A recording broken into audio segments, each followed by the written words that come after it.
welcome to the show. My guest today is Ryan Peters. So Ryan and I actually got connected through business contacts. So Thomas, who is the CEO of our parent company, I guess you would refer to it as, called Republics. And I say it that way because Thomas and I knew each other when we first merged our two companies before it ultimately became what is now known as Republics and all of these other companies underneath it. And anyways, Thomas introduced me to Ryan because Ryan is one of the advisors and shareholders of our company. And we met probably, I guess it was about 4 or 5 months ago now, when I was talking about moving our family down to Costa Rica. So naturally, whenever, we make a commitment, because my wife and I had a conversation of like, we're doing this, we immediately go into research mode, right? And naturally, you want to try and find somebody that has a little bit of the inside track and can give you some honest, unfiltered feedback about like, what is this experience going to be like? And Ryan was that person actually, because Ryan lives in Tamarindo in Costa Rica. He's actually Canadian. He's from Montreal. And Thomas and him knew each other from past business dealings. And anyways, we ended up having some amazing conversations over the last number of months. Ryan's fed me with all kinds of just insights and info about, car rentals and places to stay and regions. And, we've just had great talks about this whole idea of living your best life and what it means to create the right habits that allow you to live that best life. Like Ryan talked about it on the interview here today.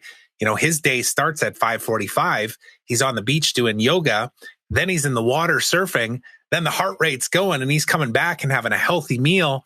And then he's into his work day. And this is all happening before like 8 a.m. And I kind of joked around about it, but I was like, dude, I'm living vicariously through the story you just told and realizing that I have to exemplify that in my day-to-day habits that I have right now. So anyways, Ryan and I had a great conversation about exactly that. This whole idea of like, you can have everything in life. You can, live your best life and create your best life.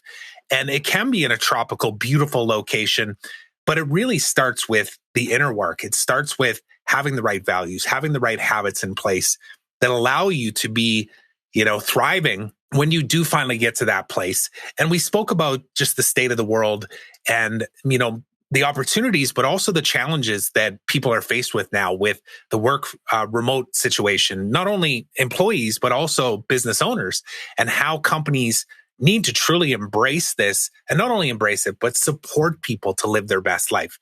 And I think you're just going to like the energy from this conversation. I mentioned it numerous times in the call that, I choose to spend time around people that have a certain energy to them that's elevates who I am. My current version of myself constantly gets elevated every time I have a conversation with people like this. And Ryan is definitely one of those people. So can't wait to introduce you to him. Let's go ahead and give it a listen.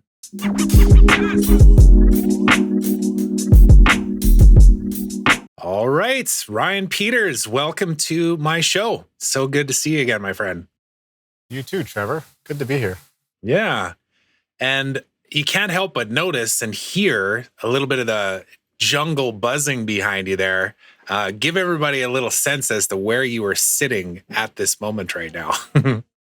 At the moment, I'm in a fairly picturesque utopian scene, I got to say.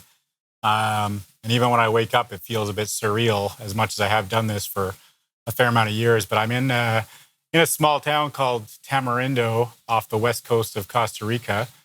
Oceanside, about a 5-minute walk down the hill to the ocean. And the average temperature here is about 31 degrees. And I'd say it's at 31 degrees about 10 months of the year.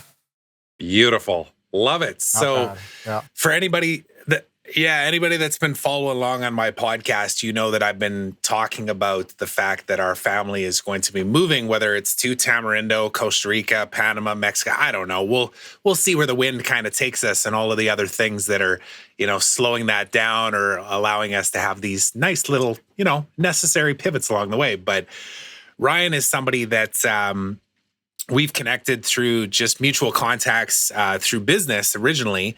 And then now we've had a few great conversations, and he's been just a wealth of knowledge for me to just start the exploration of like, where would I go in Costa Rica and what's it like there, right? So I'm so glad that we're able to do this conversation because, and actually record it now too, because we've had so many great talks and gone down a whole bunch of different rabbit holes. And that's my intention here too, is to just see kind of where the wind takes us. And I have no doubt it'll be a good chat. So absolutely. Yeah, I was going to say too, I mean, it's really, thank you for offering this to me as well, because it feels like I've been helping and working people gain experiences and some of the things that I do and some of the ways that I've lived in my life. And it's not always easy to see how to get the message out there. And when you offered this opportunity, that was a great help to me, I think, as well. So really happy to be here, and thanks for that invitation.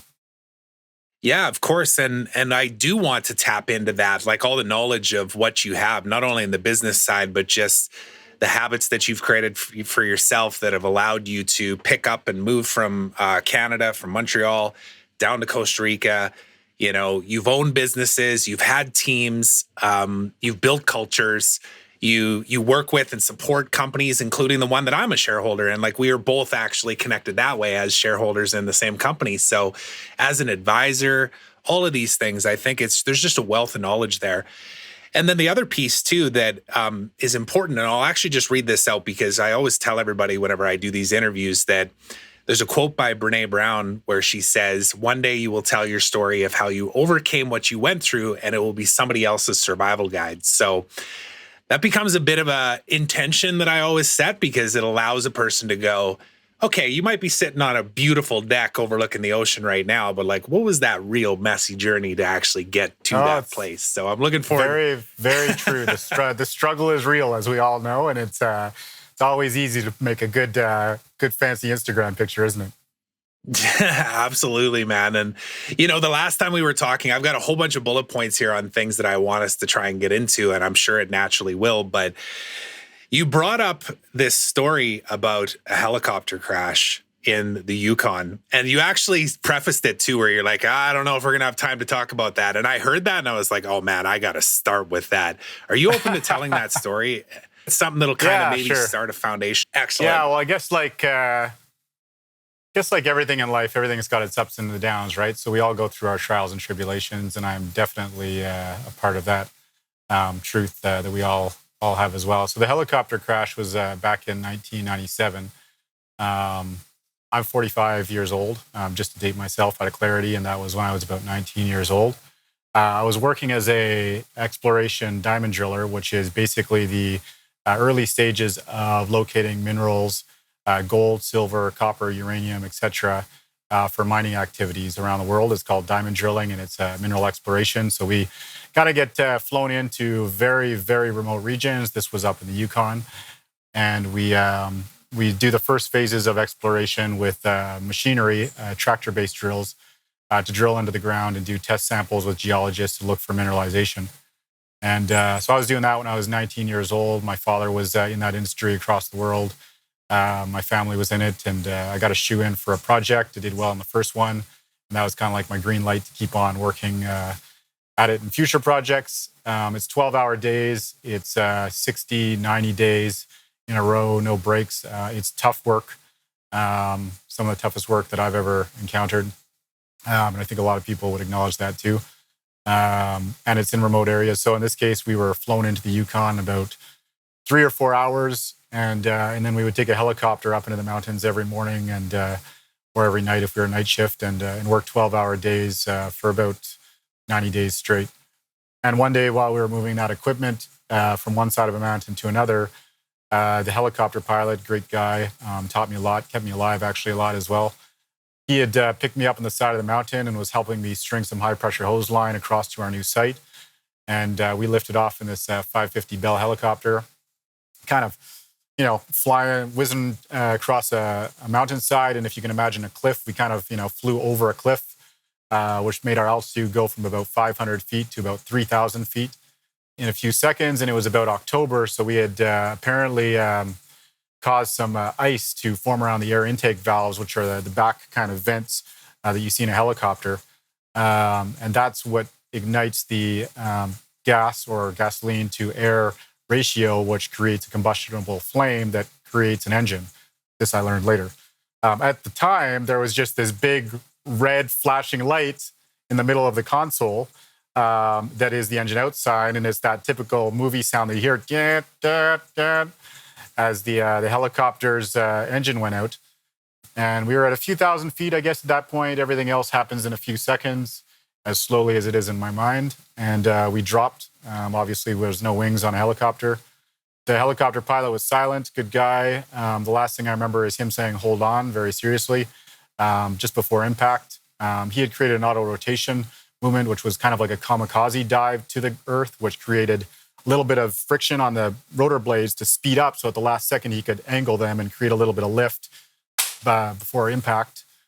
We slammed into the mountainside, and the rotor blades shattered off like splinters in every direction. But of course, through the glass, we were looking at it, waiting for one of those to splinter off in our direction, which would have been done as dinner. Then there was a moment of silence as the full impact kind of into the mountainside, and then a screeching as the metal from the rest of the helicopter screeched on the rocks on this steep surface, and we began to slide backwards down the mountainside. So as we picked up momentum, we went from 10 to 20 to 30 to 50 miles an hour, I guess, pretty quick. The doors ripped off. You were sliding down the mountain. Down the mountain, yeah, in the Yukon. And so the glass is shattering. I'm trying to hold myself up. I don't have a seatbelt on. I chose not to wear it at the time because we were doing work as I was hopping in and out of the helicopter. The helicopter is turning over as we're doing this, and I remember a pencil falling, a notepad falling, and then my shoulder getting close to where the ground was flying, where the ground was flying by, kind of like a car on its side down the highway. And my shoulder hit, and I thought that was it. I blacked out, and the next thing I see is or feel is sensation through my heart, through my limbs. I'm in the air, and kind of like a cat or a dog flying through the air. All of a sudden, I just reached out with all four and somehow managed to grab the side of the mountain, slid to a stop, and watched the helicopter continue below me with Dave still in it. And the blood started dripping down my forehead. My shoulder is incapacitated. So from emergency that we had been taught, I put that in a prone position. Finally, slowly started climbing down the mountain to see Dave. And he was upside down in the wreck of a helicopter. Not much left to it. Half of his face is ripped off from being shredded across the rocks. He looks like he's pretty gone. And I look around me, and there's just a light snowfall, and we're in the middle of the Yukon mountains, pretty much Alaska level. And I know my partner that I'm working with is across the other side of the mountain, so I've got to hike up and basically get some help before we just kind of freeze and die there, I guess.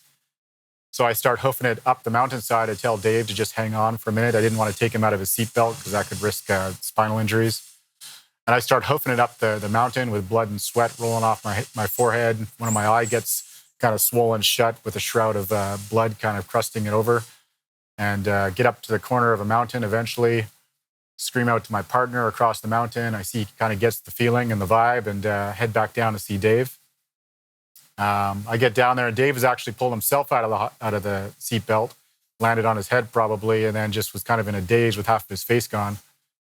And get him to lie back. I kind of put myself beside him, and we just kind of lie down there and wait for my partner Chuck on the project to arrive. And he arrives a few seconds later, but you got to imagine what this guy sees. He's a 6-foot giant guy, great guy. He rolls over the side of the mountain. He sees this trail of blood going down to a yard sale of a helicopter strewn across a few thousand feet of mountain, and 2 guys surrounded in blood just lying there pretty much dead. So once he got to me, I could see from his pupil dilation that he was in shock as well. And basically, we managed to get a CB signal out to base camp, which was a few hours hike away.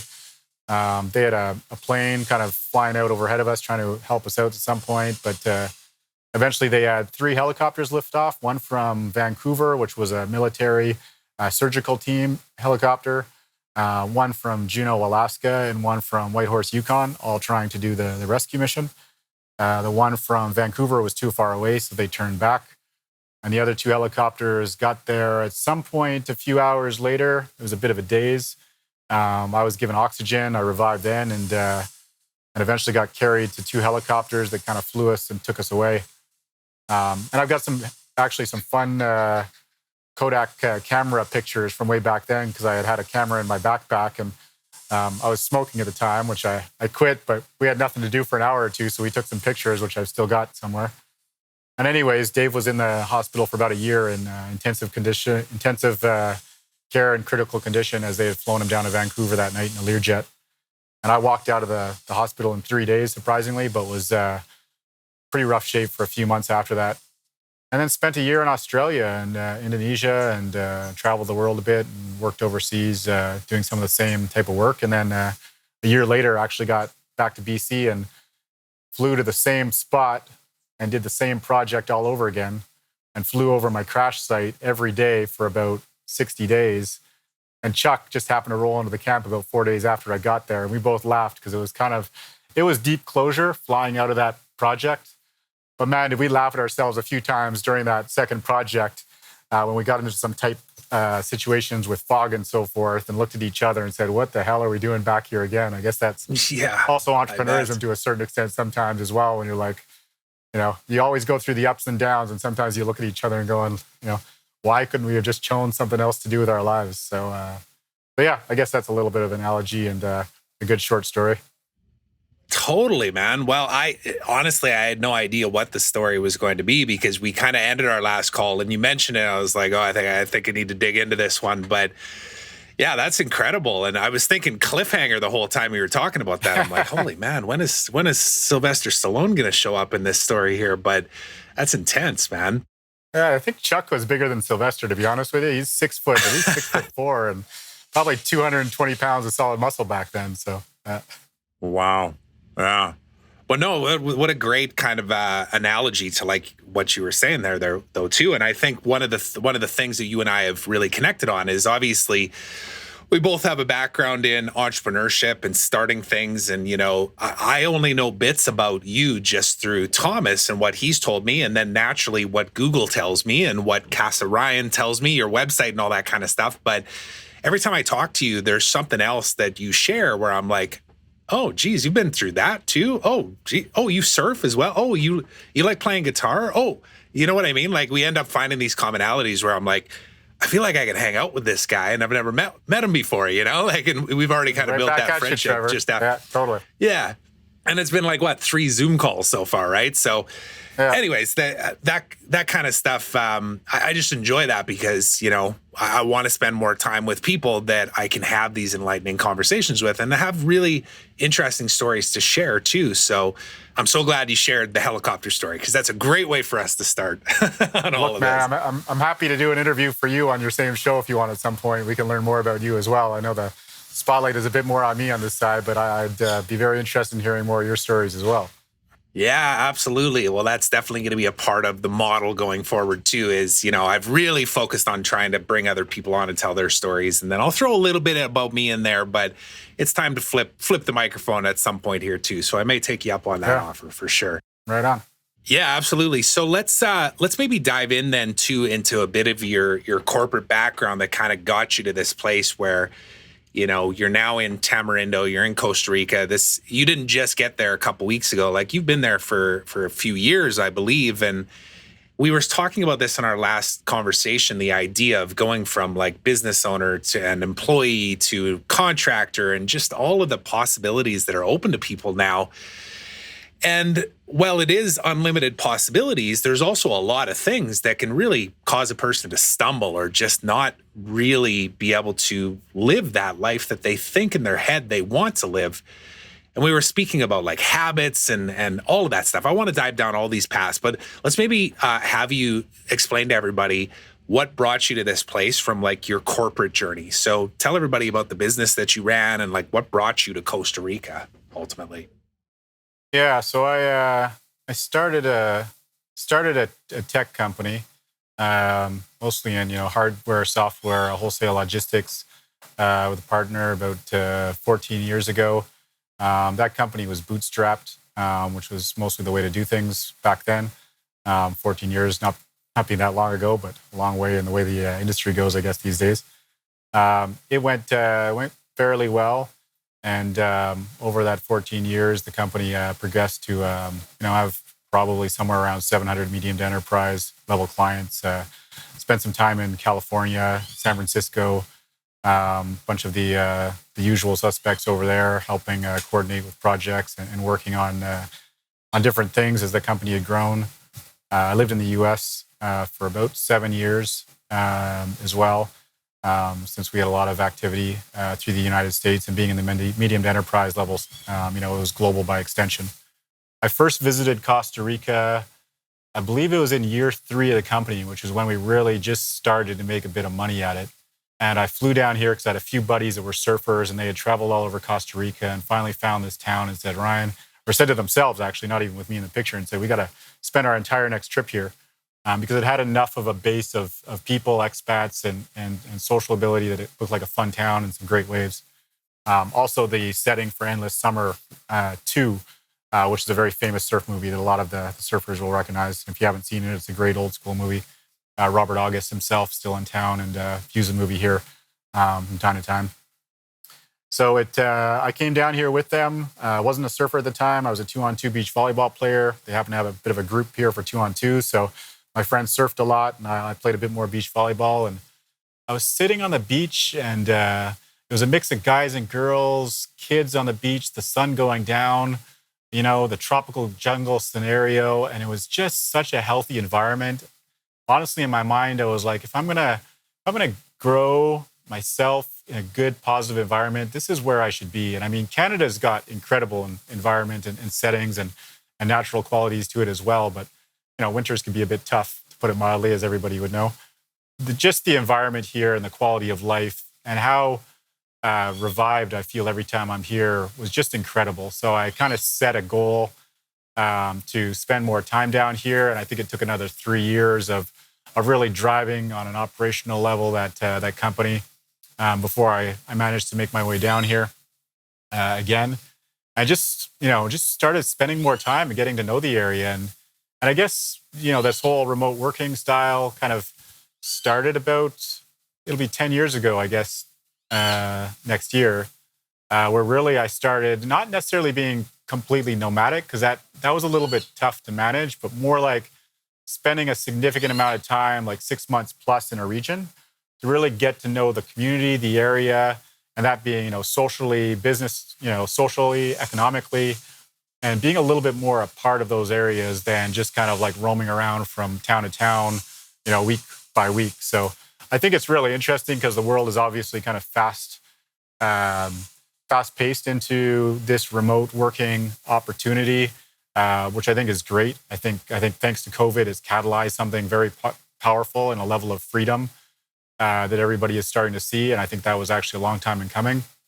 But with freedom, there's also, it's tough to find ways to create good habits. I started getting some allergies about 10 years ago, growing the company, having a certain level of freedom and choosing a little bit more of the party lifestyle at the time while I was still active in sports, not eating very well.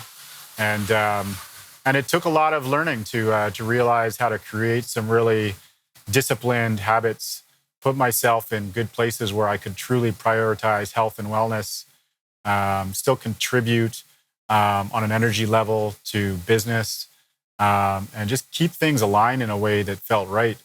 And that's not easy to do because a lot of things in this world, I think, are still, kind of convoluted. So it's not easy for any of us to really kind of keep a good straight path. So it hasn't been easy. I've gone through my fair share of ups and downs with it.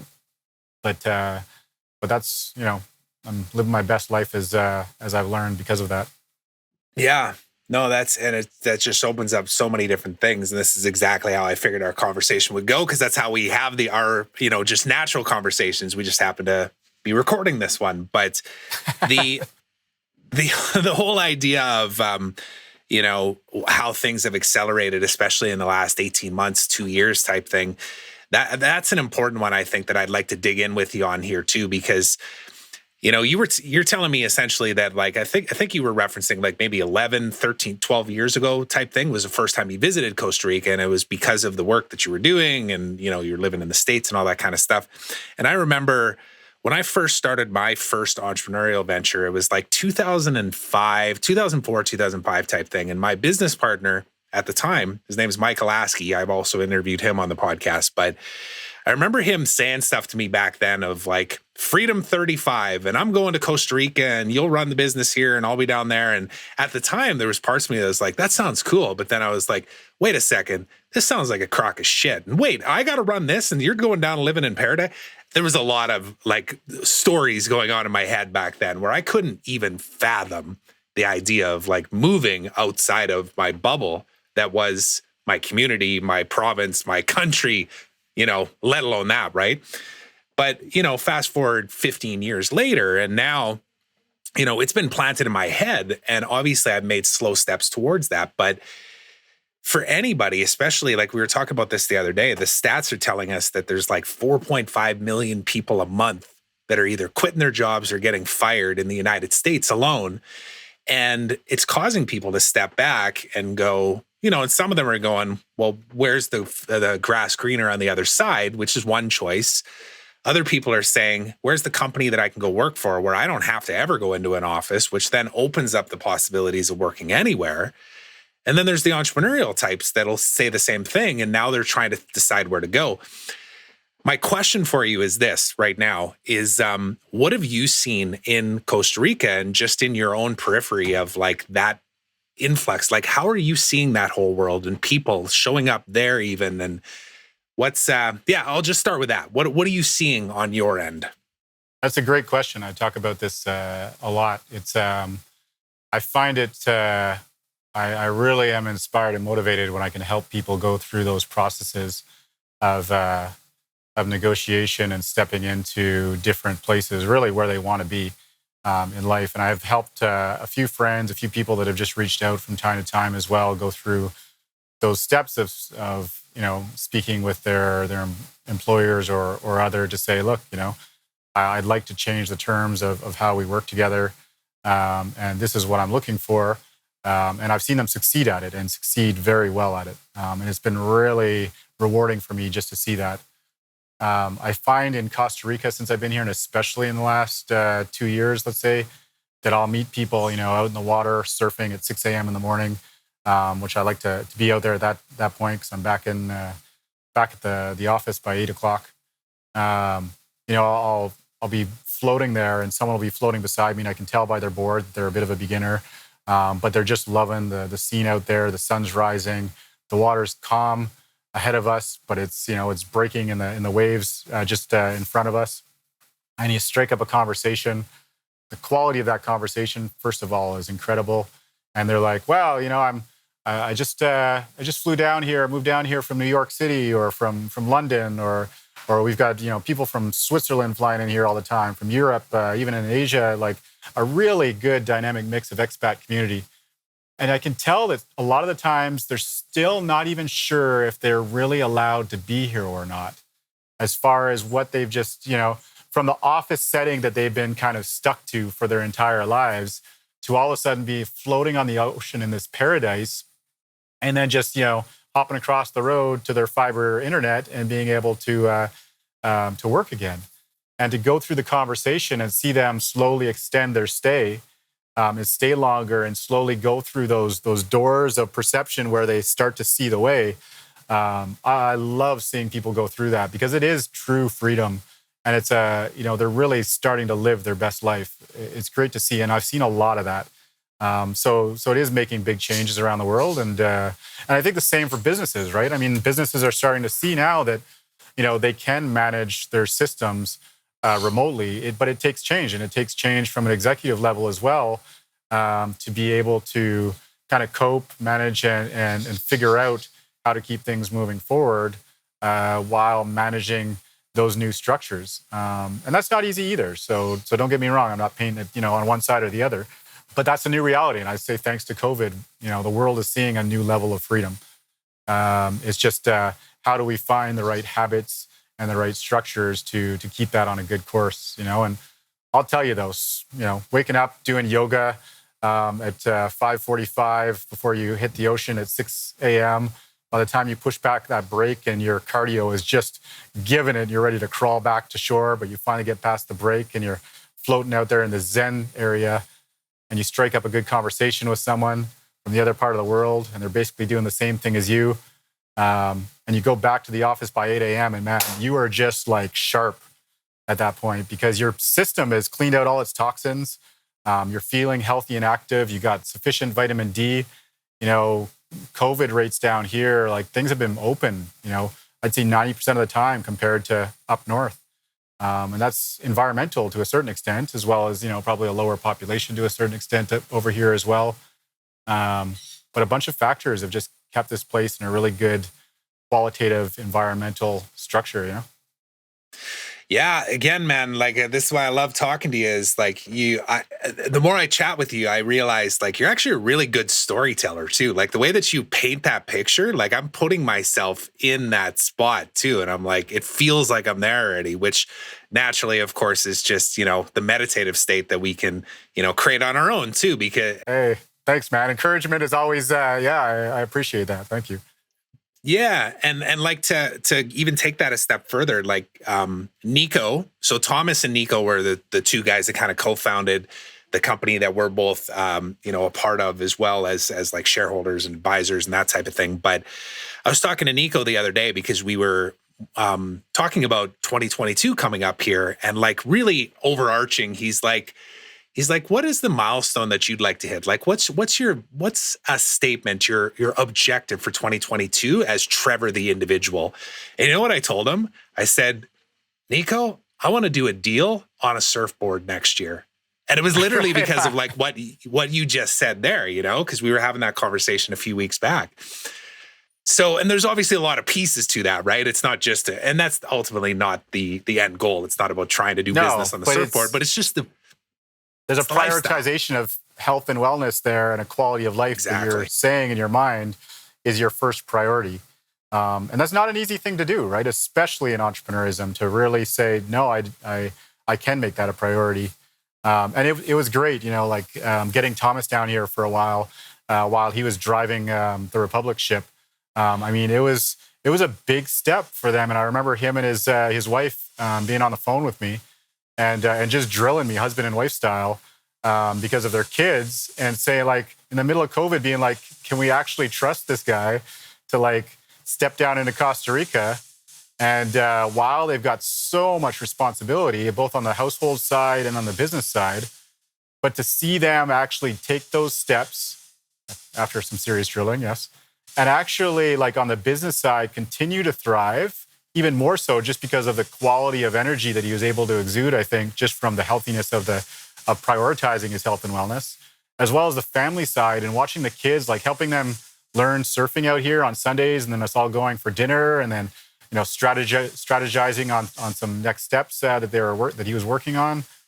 They became family to me to a certain extent down here as well, and it was amazing to see them have that experience and see how life-changing it was compared to their townhouse in the middle of winter up in Canada. And I love Canada. There's no question about it. But there's also something to being globally minded and recognizing that, we put borders in place for control mechanisms to a certain extent. But the reality is it's one world, Yeah, no, I'm glad you brought up Thomas and this whole thing too, because he's kind of the conduit that ultimately how I got connected to you, because same kind of deal is, my wife and I have been talking about this, like, hey, we should maybe consider not living here and going somewhere else. And we've been throwing that around for like 6 years. But then, meeting Thomas, and I'll spare everybody the long story. You can go watch a whole other episode. I've got the whole story on like how me and Thomas met and ended up becoming, partners and all that kind of stuff. But that's ultimately how you and I got connected, was that Thomas took the leap first and brought his family down, and he's got 5 boys. I got 2. So like, what I was hearing from them, I was like, okay, so they were doing this times 2.5 as far as considerations for like, safety and schooling and, how to get around and just all the things that come up when you first start thinking about not just bringing yourself down, but your family too, right? And it's just been really exciting, I think, for all of us, including you too, to start to see the evolution of like our company even too. Just truly embrace this idea that like everything's becoming decentralized. There's no more offices anymore. Everybody's working remotely, and we can do this very easily from anywhere. The one thing I want to maybe lead you into next is like, the habit side of things, because we were kind of joking around about this last time, but I remember the first time I went on an all-inclusive vacation, which was like 2004 or something like that. And I flew down once a year to Mexico from Saskatchewan, which it was like minus 30 every time we left. And we landed there and it was gorgeous. And I drank and ate my face off for 7 days. And then I flew home and went, oh man, I wish I could go there again. But then looking back, I'm thinking like, man, if I operated how I used to on all-inclusives in this new world, I wouldn't last a month, you know? I'd end up being sick and just depressed and everything in between. So how have you built those habits over time? And what do you see in other people and some of the people that you've supported along this journey too, where they've struggled, succeeded, all that kind of stuff? Yeah, I'd say I've seen it in a lot of different levels and layers. And I'm definitely, I mean, I've got good experience at it, but I've definitely been through my trials and tribulations on it. I'd say the first realization when I was about 32 or 3, and I started catalyzing those allergies because I was staying up late, I was partying, I was trying to drive a business by day, I was eating shitty food and playing high intensity sports. I mean, just like all types of different directions, you know, but still in my 20s, invincible, even though I was in my 30s. And I realized that I had to like make some changes in my life when those allergies started. And so I just dove into nutrition. I was reading, I geeked out on books, like huge books and trying to learn and just trying to find information anywhere I could. And so I started to realize I just had to like accept some of my limits. I had to focus on quality nutrition and understand what that meant from the information that was out there. And then I had to look at the quality of how I cleansed out toxicity in my body on a regular basis while, you know, being in a sedentary type of work environment at the same time. And so, you know, I'd say like, if you look at my habits now, like I said, that 5:45, like, you know, hike down to the beach, yoga, you know, grounded, balanced, into the ocean, cardio, you know, exercise, peace of mind, and then back to work by 8 a.m. At a good quality. Down here, they call it the casado, which is funny enough means married also in Costa Rica. It's their typical plate, and it's married. I don't know what's going on there, but anyways, rice, beans, and some avocado on the side, a bit of meat that can be vegetarian. But it's also, you know, it's a balanced calorie diet, which because I'm doing a fair level of exercise kind of balances out and makes sense. So anyways, those are kind of the habits I basically started to build to make sure that I had a good nutrition and exercise regime in my day. And then definitely noticed with the levels of vitamin D and quality, I think air and even the way a lot of the food out here is created without the same levels of chemicals and so forth in it, I think really just all around helped the allergy levels balance out properly. So, and it's been a tough road. That's you know, that's not like I learned that overnight. That's for sure. That's ongoing still.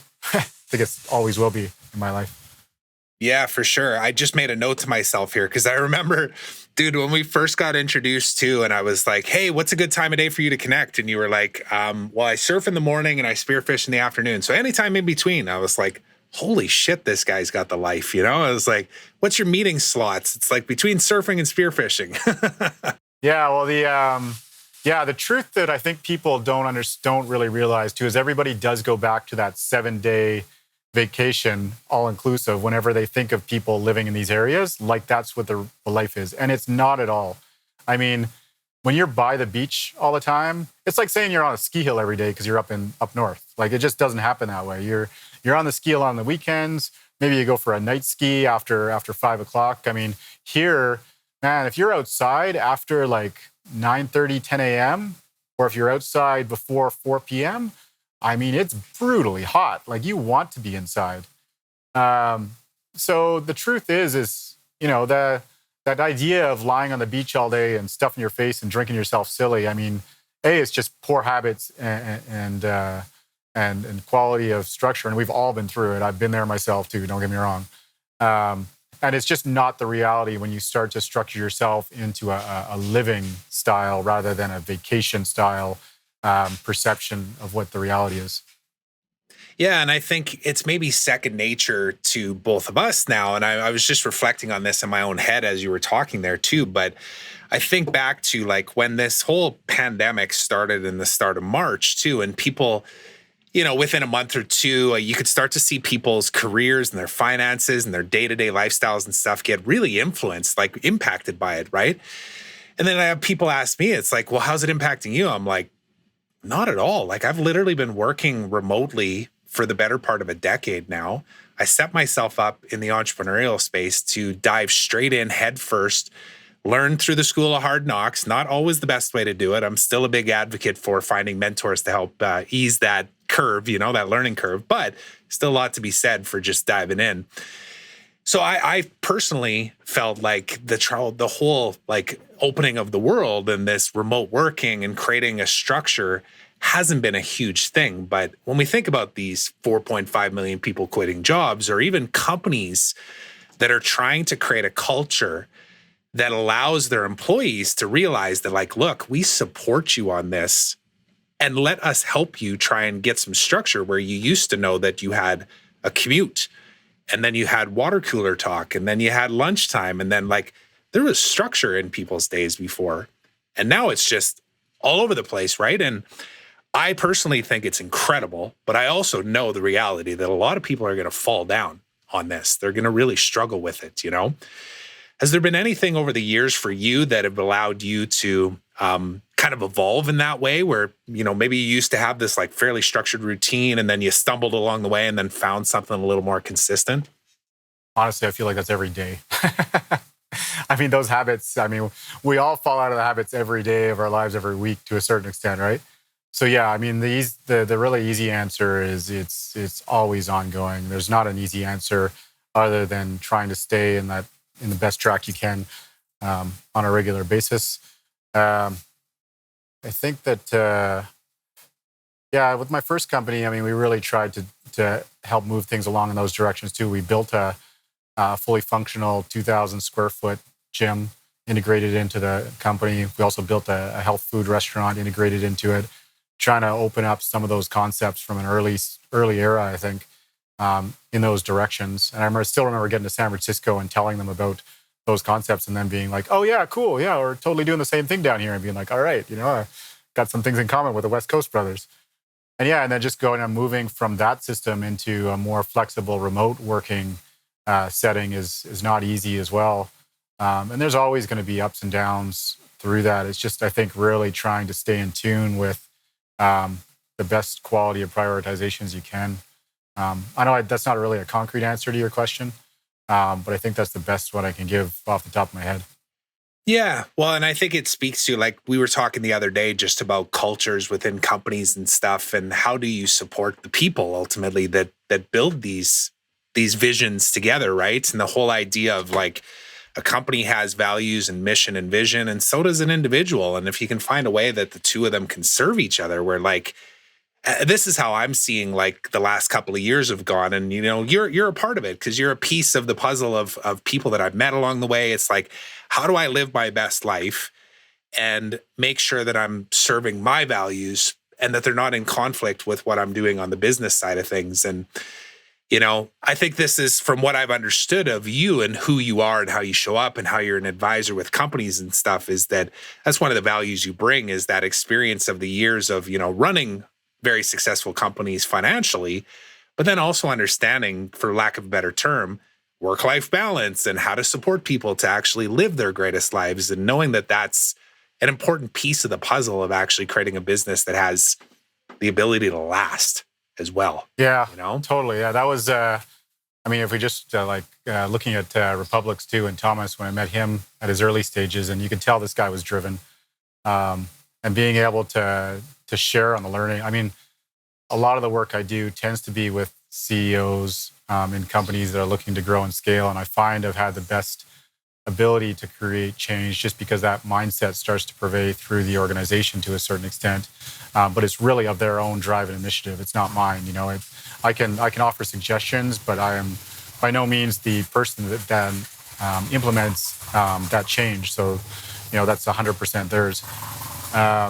But watching the drive and initiative of people that want to move forward and succeed, and then also being able to start to help tune in to the health and wellness side and quality of life side along the way. That's the really rewarding part. The business side of, M&A and roll-ups and SaaS models and valuations and investors and structuring departments and so forth. I mean, I'm still in that game, but honestly, it's not really where my true motivations are, right? When I can see a family move to a place that they've always dreamed of and help them feel comfortable with that and live that, that's been the best inspiration and motivation to me. But it's all part and parcel, right? So that's kind of, they're all aspects of I guess what I'm doing these days, and I'm still kind of struggling, I think, to help get that message out there and find people that want to do that more. And I think with Republics and Thomas, and the way you guys are driving, I think what you're building is really along those same lines, which is great to see in your own way and in the digital marketing space, but in a structure that really allows you guys and girls to all work with those type of dynamics, and also help organizations get their messages out there in this changing and evolving world. Yeah, well, it's truly a ripple effect, and there was one of my guests in the past had a quote that said, "There's no such thing as business problems. There's only personal problems that show up as business problems." And you're kind of speaking to that, right? Which is like, you maybe don't know this, or maybe you do, but like the fact that Thomas actually took the initiative to go to Costa Rica, because we've all been talking about this for years. Like when I met Thomas at first, like we just instantly hit it off, and like his energy is infectious. And there's a part of me that's like, holy man, like I want whatever that guy's drinking, which is amazing though. Like it's awesome to have partners like that, right? And I totally love and admire all the drive that Thomas has, and the fact that like, I don't know if I know anybody that works harder than him, and he knows it too. But I also saw a misalignment for a while there too, where it was like, dude, like you are going to drive yourself into the ground. And ultimately our aligned vision that is about best life and creating best life for the clients that we work with too, it has to be holistic, which means that from the top down, you need to be exactly what we are trying to create and what we want to create for everybody else. And I can tell you, man, like you had a huge part of that, of supporting him in that journey. And so I think, if we were ever to define like, what does Ryan actually do and how does he support people? It's that, Good right? question. It's that thing. Do you know what I mean? Yeah. And well said. I mean, you can tell even with yourself as well that it is a priority and a structure that you work on yourself. And I think we all do to a certain extent as well. And yeah, that's life, right? I mean, there's definitely departmentalization and categorization of all the different attributes and aspects of life around us. But the truth is it's one holistic path at the same time. And we're out there just trying to help each other out. So, and it's been a great experience learning, even for me as well, from the quality of him as a leader. Nico as well, the entire team you guys have over there, and continuing to try to improve myself along the way as well. So, yeah, it's interesting times. We're all on this journey. Exactly. Yes. So, and I will be having more of these people that we're mentioning right now. So like Nico and I have actually already done a really great video together talking about the types of businesses we work with, but Thomas I'll be having on, Mandy's coming on the podcast here soon too. So there'll be a lot of good energy being shared, and you can see all the alignment that we have and continue to evolve on. So, Ryan, I've got a handful of questions that I always ask every single guest here too, and maybe dig in a little bit too into some of the roots of what's brought you to this place even too. So, if you're up for it, I got 7 questions to end us on this interview here. Good to go? All right. So first question is, who is one person or mentor that you believe has been the most influential in your life all time? So you can go back to childhood if you want. Alex Honnold. The guy's a rock climber with no ropes. It's absolutely crazy to most of us, but I attribute it to being an entrepreneur similarly, where when you've eat, slept, and breathed something so much, it might look crazy to others, but in truth, It's true knowledge and capability to yourself. And so it's always been a kind of like a superhero out there for me. Not that I think I have very many of them. Other than that, honestly, the people I work with as well too. It's always I always see great strength and capability in them, and I think that's one thing that allows me to help them so much as well, is that I see it and I know that it's within them. So I think that's true as well. Actually, I was thinking too at the start when you were talking about like flying back over the crash site and stuff, and the analogy or the metaphor of the fact of like almost addictively like going back to the source of the pain, knowing that like, well, I've already been through that, so it's not really going to hurt. Like I know what to expect, you know. It's such a good analogy from an entrepreneurial standpoint, you know.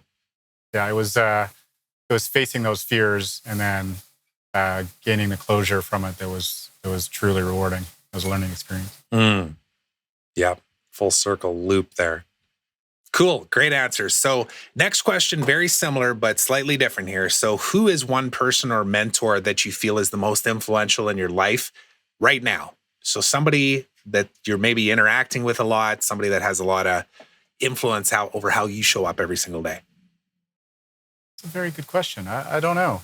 I don't think I have a good answer for you there.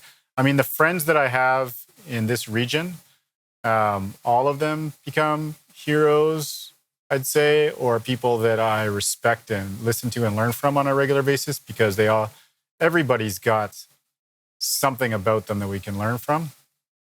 And so I don't think anybody stands out in particular as much as the friendships that I'm making around me. I'm learning something from all of them, and I'm following that learning stage with all of them to a certain extent. And it always makes me feel more aware of myself in different ways. So, yeah. Nice. Yeah, perfect answer. I should have framed this at the start, which is whatever comes to mind is the right answer. Because some people answer this question and yeah, exactly. Some people answer this question and they go, I can't really think of anybody, but honestly, I think it's me. Like, I think I'm the most influential person on myself right now because of how I'm showing up. And like the first time I heard that answer, I was like, damn, I'm around my people here. Like people that know that like we need to go in. Might sound like ego, but truth is, I mean, I think a bit of ego is probably a healthy thing as well. And if you're listening to your better self, that's always a good direction to move in. Yeah. And I think you're just kind of bolting on the other piece of that, which is incredibly important, which is like the 5 people that you spend the most amount of time with are going to have probably some influence. They're going to energetically, like just pieces of how they show up every day are going to have a part in how you choose to show up every day too, right? So yeah, surround yourself by the best people you can. Yeah, perfect answer. All right. So next question. What is one philanthropic cause that means the most to you and why? Philanthropic cause to me would be, I can't think of an organization other than, it sounds tacky, but like the United Nations, I'd say. And then only because I believe in a global structure. And I think borders do limit us to a certain extent. And I know there's all types of dynamics around the UN as it's struggled to grow over the last 40 years and so forth. Kind of a tacky answer, but a true one. And then I think poverty and population management are important as well. Well, there's all sorts of good causes out there and good people all trying to do their best. So I also try to keep that in mind whenever I encounter people too. Feels like every time I start to feel overly philanthropic about a certain way of living life, some great person appears before me and counteracts that to a certain extent. And yet my best self still shows them love and appreciation. That's the best part of that exercise, I think. No, it's good. And to give you some context again, too, is like whenever I have a lot of entrepreneurial people on my podcast just by default, right? It's not all entrepreneurs, but, some of the struggles that I think a lot of the entrepreneurs have had in answering that question is we immediately kind of default to like the nonprofit. And then there's this distrust. And then this whole idea of like, man, how can I really make a difference in this world? Like these problems just seem so overwhelming, right? And a lot of times the answers default back to like, look, like the work that I do, how I choose to show up every day and the people I choose to surround myself with, and what they're doing and the big things they're up to is my philanthropic work, right? And I never saw it that way before either, because the first time I was asked that question, I immediately went to where am I giving my money to? And then I felt this guilt. I was like, shit, I don't really give a lot of money to nonprofits. And I just had to kind of reframe this, like, well, what does it mean to be philanthropic, So I think your answer was bang on. Like, it's how a lot of people that I think yours was too, Trevor. Answer that question. Yeah, you can relate. You get it? Yeah, totally. Yeah. And just living your best life yourself. I mean, that was a quote I saw recently where it was like, when I was young, I tried to change the world. Now that I'm older and wiser, I just try to change myself. Very, very true. Which has that ripple effect that ultimately changes the world without trying too hard, right? Yeah. Deep thought. Walking the walk, I guess. Yeah, that's a huge one actually too, and kind of tied into everything we've been talking about. And keeps on coming up more and more for me, which is like, if I have this vision of this life that I want to live, and I see Ryan Peters as somebody that's kind of living a piece of that thing, which is like doing deals on the surfboard. It's like, how do I need to show up to actually be in that place where that is my reality, And for me, it's stepping back to my diet, my exercise, my daily routines, my meditation, my journaling. I just got a horse trough and threw it on the deck to do some cold plunging and stuff too, because I'm just trying to condition myself to be like, to create good habits, Oh, cold water plunges are the best. Honestly, it's one of my favorite things as far as the discipline to stay calm in freezing cold water, and understanding your body's ability to adapt to it is such a good exercise. Yeah. A little bit tougher probably to, create the cold water plunge down in Costa Rica, isn't it? They've got them in places. It's not the same though. Like you do a cold water plunge in the middle of winter in Canada. Yeah, there's no comparison to having a cold water plunge in somewhere down south, for sure. That's true. Totally. I'll send you, I've been recording myself every day. I actually felt a little sick the last couple of days, but I got 2 days in and the second day was perfect. I'll send you that one. It's literally the snow's like coming down and I'm on my deck and I get in, and there's a lot of deep breathing right now where I truly feel like I've got a long ways to go to kind of like really calm myself. There's a lot of straight up fear-based, like, I'm gonna die, I think. Oh yeah, it's like right now, but it's a good exercise against anxiety, and it just helps you breathe and meditate and all those kind of main principles around yoga. Yeah, so I'm on that journey as well, and this is where we'll talk more about that as well. But okay, next question for you here, Ryan. What is one thing that you are most grateful for right now? Family. I've always been a bit of an independent guy. I'm the oldest in a family. I've got 3 sisters and a younger brother. They're all younger. And my family's been great. They're all great people, and the extended family as well. But it's only been as I've gotten older that I really appreciate that. And I learn about other people's stories and experiences with various levels of family in their lives, that I really, truly appreciate how lucky I am to have had that all my life. Love it. Beautiful answer. Next question. What is one thing that you are most curious about right now and wanting to explore further, learn more about? I am curious about my ability to continually adapt and succeed in the directions that I want to, which typically I also fear failing in as well. I think a lot of people listening will probably be able to relate to that one. And it's another reason why I'm doing this podcast too, is I know when I have conversations with you and other people like you, that I find my tribe and the people that also feel the same way. I feel normal, for lack of a better term. It's like, because I feel like I'm a little bit of that quote unquote black sheep as well, where there's aspects of me that's constantly seeking and constantly excited by the thrill of the next thing, and also constantly self-doubting and scared shitless all the time of what's going to happen next, Yeah, totally. Yeah, I totally feel you there, brother. Yeah, you get around people that think and feel the same way, and you can elevate together as well too. So All right, last question for you here, which is kind of related to that, which is what is one thing that scares you right now that you know you need to meet with bravery? I'm going to answer it generally, and that is to meet the unknown with positivity and openness always, which sounds like a bit of a tacky yoga answer to things. But it's those things that I fear the most that I start to create anxiety around and start to build distrust about, that it seems like whenever I am able to revert and to recognize good quality and intention around them, my energy and my world improves around me again. So it's like that self-doubt that creeps into everything from time to time. And so it's not anything necessarily in specific as much as anything that I kind of put a value in front of myself, that I then start to doubt my capabilities or the capabilities of those involved in it around me. Yeah, you've said a few times that you're speaking in generalities, but I can tell you that it lands for me, man. I know exactly what you're talking about. Right on. Maybe it's generalities and not like naming names or specific instances and that type of thing, but I know exactly what you're talking about.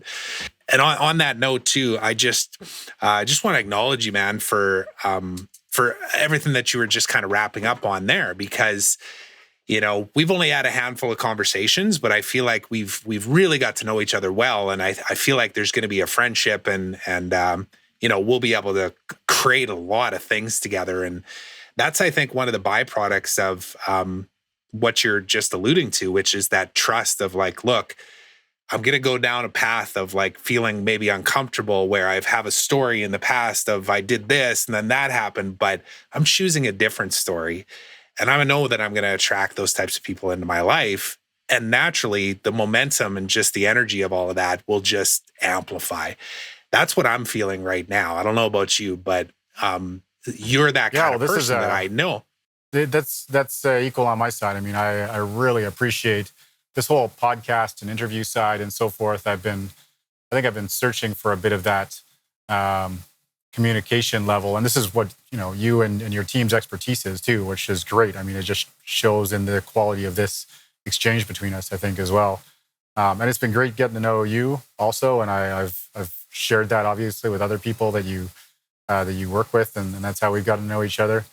So yeah, I honestly, equally, I really appreciate you extending this invitation, and yet again, another great conversation with you above and beyond. And I look forward to seeing you on that surfboard down here. So happy to help you walk through that. And of course, if there's anybody else out there that feels like exploring some of the things that we spoke about, I mean, don't hesitate to reach out to me as well. At casaryan.com, CASARYAN.com. And there's also Dev Yonder, which is the business side, DEVYONDER.com. Little advertisement out there. Hope you don't mind, Trevor. No, totally. That was actually the next thing I was going to ask you, is how people can connect with you and find out more about you. So you already answered that. But I'll say I will definitely be taking you up on the offer of like heading out on that surfboard, because it's been a while since I've actually went. That was the thing I was reminding myself. And then like you and I are actually the exact same age. I'm 45 as well. And I was thinking the last time I went on a real surfing trip was North Shore, Hawaii. And it was 2014, I want to say. So it's been a good 7 years. And we surfed every single day for like 3 weeks. So I went through the whole learning curve of like not having a clue or forgetting what I was doing, to then like starting to get the muscle back, to then like, damn, I feel like I got this, to then, the surf trip ended. And then, and I haven't really been back since. So I know I'm going to go back through that again. And the thing that got me through that trip though, and this is where I'll lean on you, is my buddy Mike Alaski again, because I remember I'd be out in the water and he would just be saying little tiny things to me, you got to look out into the horizon and, here comes one, and you miss the next like dozen, right? But it's just that it's like a mentorship relationship, right? Just on the waves as opposed to business. So that's such a fun experience too. I mean, if I can give a bit of an analogy along the same lines, I was out in the water a few months ago actually, and I met this couple that was out there, guy and girl. They were both trying to learn how to surf. I could tell they were fairly new at it. She was actually having a little bit more luck at it than he was. And you could tell she was trying not to overshow it kind of thing. But I started started talking to both of them in the water. They kind of understood that I was a fairly solid guy. So we opened a conversation, said I was in business. And I said, well, you're probably doing amazing in business too, aren't you? And it opened this conversation, and the guy, he's got this business that I think is valued now at about $4.5 billion, and they had just raised $250 million. And here he was just out in the water, and just met him out in the most perfect qualitative spot and started giving him little kind of tidbits of information on how to actually catch that wave. And I mean, the guy's obviously caught some serious waves in his life already in different ways, but it was amazing even to watch his mind open up on the conversation while starting to tune in to how to catch that wave just out in the ocean, and actually walk through and surf the same wave with him as he caught it, while we were talking about business. And I don't even know if his brain was registering both dynamics happening at the same time. And it was so rewarding for me to watch just this person catch a wave and open up so much. It's great, the people that you meet, down here, up there, and it's that same process for everybody. Yeah, that's the one thing that I've really loved about surfing, which, like both of us being from Canada, we didn't really grow up around waves, right? You might have had something a little bit closer to you out in Montreal and Quebec and stuff. Maybe, I don't know. But I grew up in Saskatchewan, man. Like, we didn't have surfing in Saskatchewan. So I literally grew up with like no idea of what the ocean was even like. An underlying fear of sharks, even though I had never even been close to the ocean, but I watched Jaws, like all these crazy things growing up, that just like implanted this stuff. And then I remember when I first started learning surfing, like it was super frustrating. And then I actually allowed the advice that my buddy was giving me to land. And then I realized how much easier it would be if I just like gave into it and like try and allowed myself to go with the flow. And the metaphors of that and business, like the more and more that I've evolved as an entrepreneur, and even in personal relationships too, I realize the more I try and force, the less successful I am. The more I'm in flow, everything just works, But you got to be humble. You got to be humble enough to realize. Yeah. Now I'm tuning into your energy. Thanks. Yeah, that's very well said. Yeah, totally agree with that. Yeah. So we will create that for sure. Thanks again, man, for doing this. This was fun. And just so you know, I always do follow-up interviews with everybody on my podcast too. So we'll make sure we get another one on the calendar here in the coming months as well. Any excuse for another good conversation with you. Happy to, Trevor. Thanks so much for listening to this episode of the Trevor Turnbull Show. I hope you enjoyed it. And if you did, please consider subscribing on my YouTube channel and on your favorite podcast platform, and leave me a review. I'd love to hear from you.